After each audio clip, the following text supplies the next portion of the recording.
Alright, well, now that we're kind of out of new music for the time being, maybe I should go and see if there's any requests here on my page.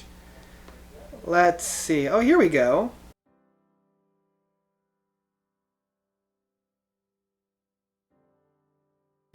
No. Nope. Nope. Not. Nope. Nope. I know you guys like that Fallen from Grace series, but there's just some things that I can't do. No, I'm not doing that. Always take you to Love Beach. You can run the music all you want. I'm still not going to review it. Nope. No, I'm not touching Love Beach. No, that is one album I don't want to listen to. Come on. Alright, let's do it. Welcome back to Fallen from Grace. Those albums that are made from reputable bands that, when you listen to it, you just think, that is one big pile of shit. And I guess today I'm covering ELP's Love Beach. So Emerson, Lake and Palmer were one of the prog legends of yesteryear, really helping to define and shape what progressive rock meant. They were the ones that really stretched the boundaries of what music can do and provided songs that nobody thought was possible. These guys laid down the foundation for what a lot of prog bands now are using. These guys just wanted to be left alone, and they only wanted to really do their own thing. They wanted to do some solo stuff, but the record label is just like, you owe us one more album, and we're not going to let you guys go solo until you give us that last album. And so, begrudgingly, they were dragged, kicking and screaming, back into the record studio. Not necessarily because they didn't want to work with one another, just they wanted to do their own thing. They didn't really want to be a part of ELP anymore. That's where they were at mentally, and you could definitely tell this was the mindset of each of the players coming in. They decided, well, if we're going to do this, let's at least do this in a nice location. So they decided to record all their songs in the Bahamas, hence Love Beach. That's where all the writing and recording and mixing and mastering were done. They also decided going in that they really didn't want to do that whole capital P progressive rock anymore. They figured it was a dirty word and they wanted to branch away from that. And so they wanted to try their hand at more popular music. They wanted to try a little bit more radio-friendly stuff that would please the record label and make a quick buck. And this is really felt on the album. In fact, most of Love Beach wasn't even written by the band themselves. I mean, Greg Lake, the lead singer, bassist, and guitarist of the album, is credited on a lot of the songs. It seems to be a partnership between Greg and Peter Seinfeld. Seinfeld seems to be the main driving force behind a lot of these songs, even though he doesn't actually play on the album at all. It really doesn't feel like an ELP album that we've come to know, and maybe that was the point. They just wanted to get something out really quick, really easy, and be done with it. And even the packaging really kind of shows what everybody's expecting on this album. It almost looks like a Bee Gees, and people have even credited as it looks a lot like a Bee Gees album.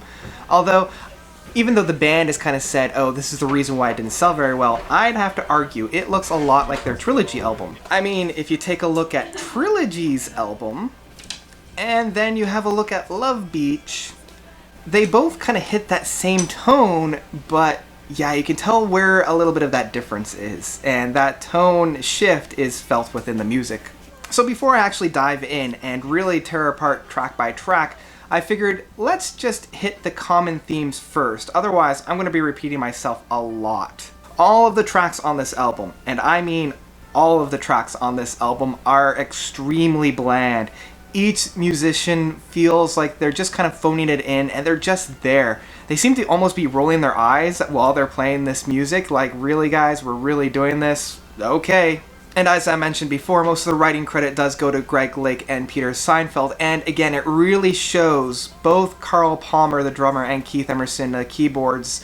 They really aren't here. They're really vacant in terms of the creative and orchestration side of things. There's really no input to them in terms of the music that's found on here. All that Carl's doing on this album is providing a beat. Any studio drummer could have filled his shoes at this point. He may as well have been the ping machine from The Meaning of Life from Monty Python. Wonderful what we can do nowadays.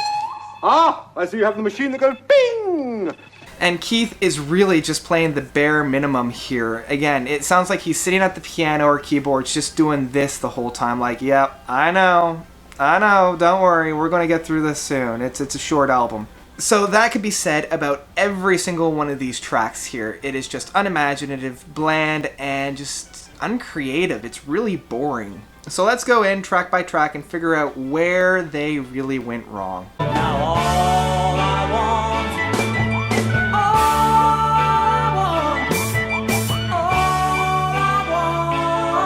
want is you. First song, All I Want Is You. It sounds very much like an abridged version of Pirates from their works, where Pirates at least had that passion from Greg singing, and again, the rest of the band really getting into the grooves here. Here, there's really no passion or emotion felt. I mean, within the lyrics, there almost is a flicker of passion, but I mean, when he's singing All I Want Is You, I mean, if somebody came up to me and started singing that, I'd be like, okay, buddy, like, I think I'm gonna pass on that, because I want somebody that's a little bit more passionate when they're saying All I Want Is You.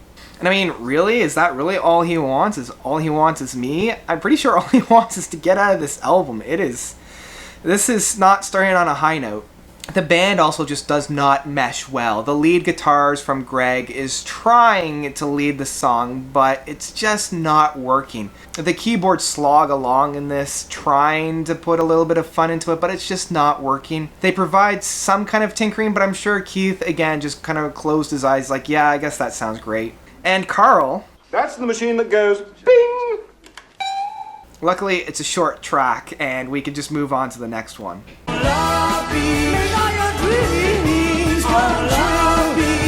Okay, the title track, and it is really terrible. This isn't something you just might hear on the radio, it's something you would change the channel for. And once again, the main drive of the song is the guitars provided by Greg with just a little bit of keyboards from Keith. Carl is picking away as always, but it doesn't really mesh. They're all just kind of doing their own thing without any real emotion. Really, this song is a lot slower and it's just not going anywhere. Greg's vocals are a little bit more convincing on this song, and I think that's mainly because he's reflecting about the beach that he was just on, so putting himself into the song isn't quite as hard as the other one, but there's still just no conviction in it, and the topic is the exact same as the first one. The lyrics are pitiful, and I mean, I want to make love to you on Love Beach. Man, that's deep. I mean, we went from the lyrical content of this Soon a gypsy queen in a glaze of Vaseline for vulnerability. What a scene, what a scene. to the mastering wordsmithing of this. Gonna make love to you on Love Beach. I'm gonna make love to you on Love Beach. I'm gonna make love to you. Hopefully, we can't get too much worse than this, right? Help yourself to a taste of my love. Oh god, oh I was so wrong.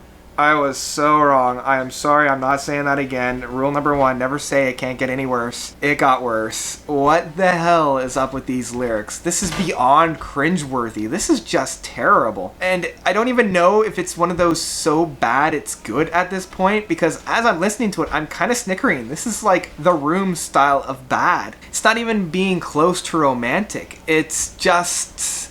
I mean, on the scale of romance, I would put this just below this. I don't like sand. It's coarse and rough and irritating. I mean, lay on that romance, boys. Does Greg Lake really think he has the amount of sex appeal to pull what he's trying to do off? This band really doesn't have that draw. I mean, when you think about sex appeal, I mean, some of you might think this, but there's a very small population that's all over this. If you were to look at who ELP's major fan base is, the sex appeal isn't what's drawing them in. There is a small portion, and I mean, all the power to you. There is something pretty sexy about what's going on stage, but that's a very slim market, and one you really shouldn't try to target to. I will say that Keith's playing is a little bit better on this track, but what's better than phoning it in doesn't even make it close to good. But speaking of Greg Lake, The Gambler, I want to say this is almost their attempt at a Benny the Bouncer or The Sheriff or Hoedown. It is the same kind of bass line that we've heard on previous albums. In terms of energy, it's really the padded funhouse of the versions we've already heard from this band. Like, you know when you super bubble wrap your kids and it's just like, here, have fun, and they're like, I guess I'm having fun, right? Keith's slight keyboard solo is so slow and bland that you can pretty much just see him again, just like, why am I here? I don't want to be here, please. Even the addition of the backup vocalists are very cheesy, and you can tell they were just in the room for about a half hour, so they did one take and even reused a lot of the ones instead of kept them throughout the song, and it's just not good. I want to say that this was a ploy for the overall allegory of the album, as in this album was a gamble, and hey, look, we're rolling the dice, we're seeing what happens. But this allegory would work a lot better if, instead of gambling at a casino, they were on their way to this casino, saw the casino, and then were dragged kicking and screaming into it and decided, well, we're here anyway, we might as well do something. So they just spent all their money on the penny slots. Okay, next song. Such love, expecting so much.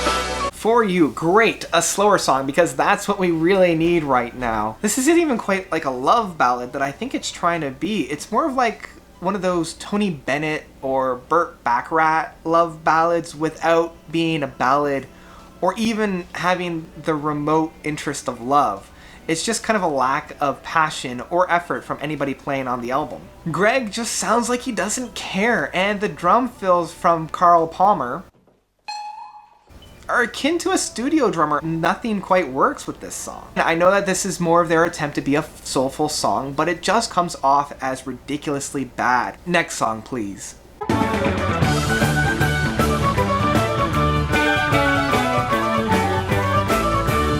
Okay, that's right. Keith Emerson's actually on this album, isn't he? Too bad he didn't actually show up until now, and even when he's here, it kind of sounds like he's playing a soundtrack to a children's, daytime fun show.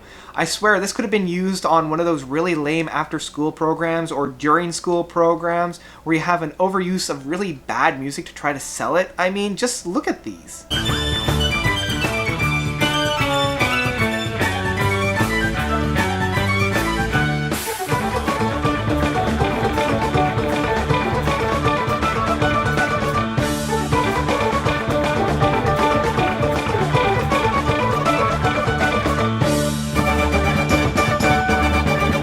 But okay, we are halfway through the album, there's only one more side left, and it's all one song, so that might be good. Let's have a listen to Memoirs of an Officer and a Gentleman. And for years thought central heating was for just old people's homes. I think we might have come full circle with this song. It sounds suspiciously like a Triumvirat song.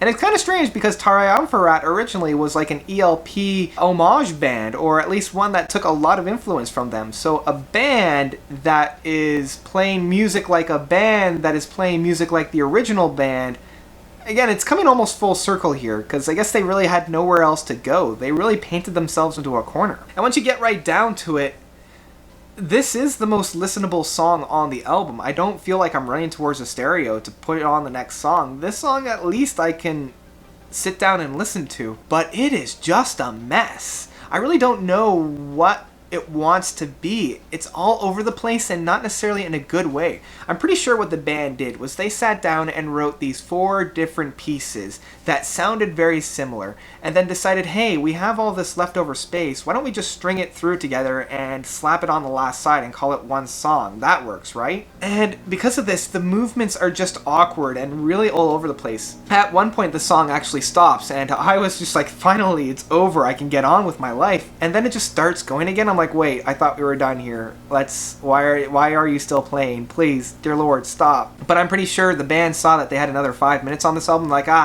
we can pump something out, right? We'll just play it out. Because of this, you're just seeing all the players on the album play while staring at the clock, seeing if they can meet that runtime. It's like they're trying to outplay the clock here, and it just does not work. It just kind of falls apart near the end, and you're left wondering, why am I even here? Why am I listening to this song? On the upside, at least that's it. You don't have to listen to much more of it. There's no other tracks on this album, and thank God for that. Because really, there's nothing to sink your teeth into. Everything is just so boring on this side. I could comment on how everyone is playing on it. It's falling into this weird valley where I don't know if this was the point, to try to make bad music to really just stuck it to the recording studio, but I don't think that's what the band was doing. I think they genuinely tried their hand at some popular music. Where they faltered and where other bands, at least like Genesis and Yes, where they tried their hand in popular music, you can tell they were going in there by trying to push the music forward, to try at least different things. Here, it's one of those so bad, it's almost good album, and for a while there, people were starting to like it, ironically. And maybe it's just the hipsters in all of us, but it's still a bad movie. It's, again, I call it more of like The Room of progressive rock, where it's just ridiculously bad. Unfortunately, it's still a slog to try to get through, and I have a hard time listening to it. And it's for that reason that I really have to say it is an abomination against my eardrums. And luckily, that is it for Love Beach by Emerson, Lake and Palmer. Why do I do this? That's about it. What did you guys think of Love Beach? Let me know by commenting below. Again, what is another album by a great band that you guys love that just sucks? Let me know by commenting below. Even though it tortures me, I still have a lot of fun doing these types of reviews. So if you have any suggestions, leave them down below. And thank you guys so much for watching. You guys are definitely the best. Until next time, notes out. Honeymoon.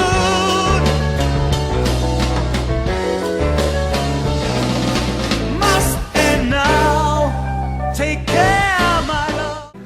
I don't like sand. It's coarse and rough and irritating, and it gets everywhere.